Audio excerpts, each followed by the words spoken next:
Kenapa sawah hilang, perumahan tumbuh? Tahukah kamu, kenapa sekarang pemerintah membiarkan investor asing membangun perumahan dan kawasan besar? Karena sejak lama, tanah di negeri ini dipandang bukan sebagai ruang hidup, melainkan aset ekonomi. Ini bukan fenomena baru. Sejarah mencatat, sejak zaman kolonial Belanda, tanah Nusantara sudah diperlakukan sebagai komoditas. Pada abad ke-19, lewat Agrarische Wet 1870, pemerintah kolonial membuka pintu lebar bagi investor asing untuk menguasai lahan luas, bukan untuk pangan rakyat, tapi untuk keuntungan ekonomi. Pola ini tidak pernah benar-benar hilang, hanya berubah nama dan wajah. Dulu, VOC dan perusahaan kolonial, sekarang korporasi properti dan investor global. Kenapa lahan pertanian selalu kalah dari perumahan?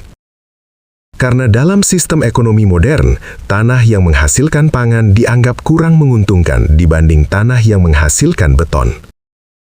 Sawah menghasilkan panen setahun 2 kali. Perumahan menghasilkan uang miliaran dalam hitungan bulan.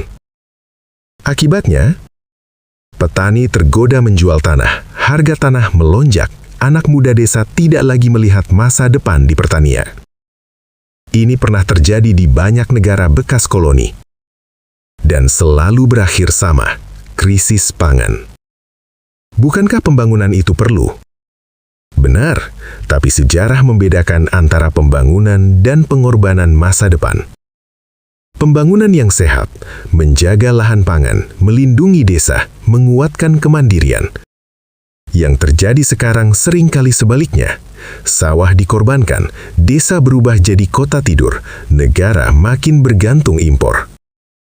Pembangunan seperti ini cepat di awal, tapi mahal di masa depan. Apa dampaknya bagi pangan nasional? Sangat besar. Indonesia adalah negeri subur, tapi kini menjadi importir pangan. Ini bukan karena petani tidak mampu, ini karena lahan pangan terus menyusut. Sejarah dunia mencatat, kelaparan besar bukan terjadi karena tanah rusak, tapi karena tanah dikuasai bukan untuk pangan rakyat. India, Mesir, Afrika, semuanya pernah mengalami ini. Dan ketika krisis global datang, negara yang bergantung impor adalah yang paling rapuh. Kenapa banjir makin sering terjadi? Karena sawah dan hutan bukan sekedar lahan, mereka adalah sistem penyangga alam.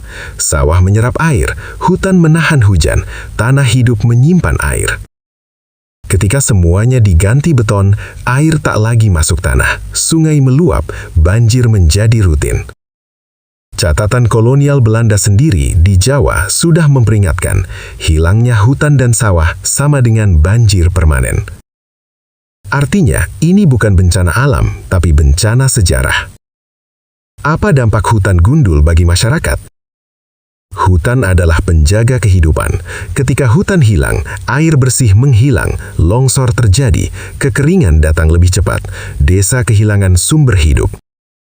Ini sudah terjadi di banyak wilayah Indonesia, dan selalu rakyat kecil yang menanggung akibatnya. Lalu apa dampaknya bagi cucu cicit kita nanti? Ini bagian paling mengkhawatirkan.